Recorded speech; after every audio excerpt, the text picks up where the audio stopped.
In Halcyon, judgment wasn't whispered behind closed doors anymore, it was visible, undeniable, and impossible to escape. Every person carried a number, glowing above them like a second identity, and for Elias Vane, that number had become a warning. It hovered low, pulsing red, silently telling the world he was someone to avoid, someone already decided upon. As he walked through the rain-soaked streets, people didn't need to know him, they just needed to see his score. Doors closed faster, conversations ended mid-sentence, and even the air around him felt colder. It hadn't always been like this. Once, the system was meant to help, to encourage fairness, to give everyone a voice. But something had changed. When his father disappeared after exposing cracks in the system, Elias didn't just lose a parent, he inherited suspicion. Now, the city watched him, judged him, measured him, and as a timer suddenly appeared beneath his score, counting down with quiet precision, Elias realized this wasn't just about reputation anymore. This was something else. Something final. Halcyon wasn't just watching its people anymore. It was preparing to act on them. The shift was subtle at first, almost invisible, but by the end of the day, it was everywhere. People spoke less, watched more, and followed rules that no one remembered agreeing to. Elias saw it in the hesitation of a shopkeeper refusing service, in the silence of a classroom that suddenly felt monitored, in the way strangers avoided eye contact as if kindness itself had become risky. Then the announcement came, calm, controlled, and terrifying in its certainty. Public judgment would no longer remain symbolic. It would be enforced. Not debated, not questioned. Enforced. And just like that, the city transformed. Access disappeared. Movement was restricted. Lives began shrinking based on numbers that could change overnight. Elias rushed home, only to find the system already closing in. Lights flickered. Doors locked. His home no longer belonged to him. And when his name appeared across the wall with a warning of punishment review, the truth settled in, this wasn't a system people could survive by staying quiet.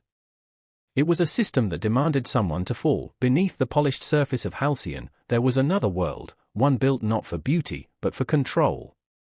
Elias followed Leona into the hidden corridors below the city, where the truth lived in cables, servers, and forgotten infrastructure. Down there, away from the eyes of the system, the illusion began to unravel. What they discovered wasn't just corruption, it was design. The system didn't reflect public opinion. It shaped it. It pushed people toward anger, amplified suspicion, and rewarded judgment. Every choice citizens made had already been influenced, guided toward a conclusion the system wanted. Elias felt something break inside him as he realized it wasn't just the system that had turned against him, it was everyone, unknowingly playing their part.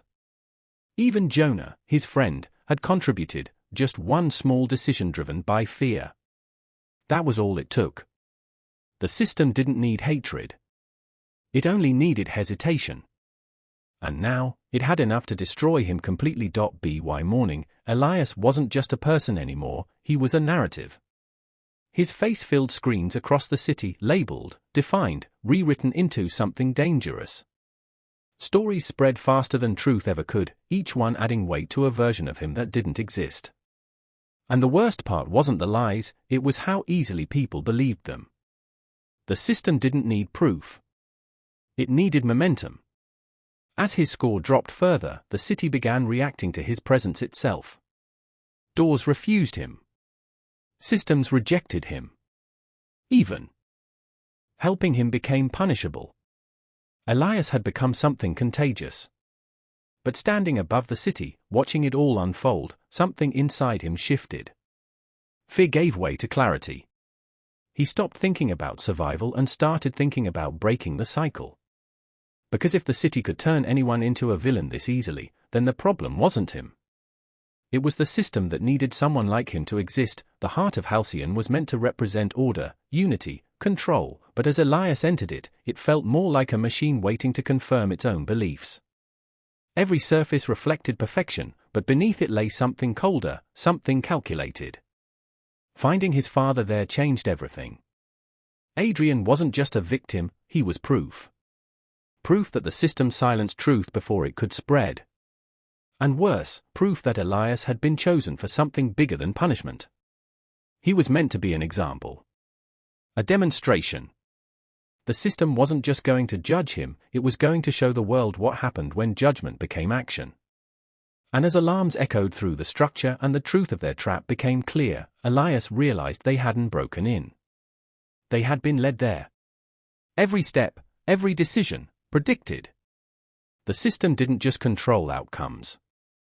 It controlled paths.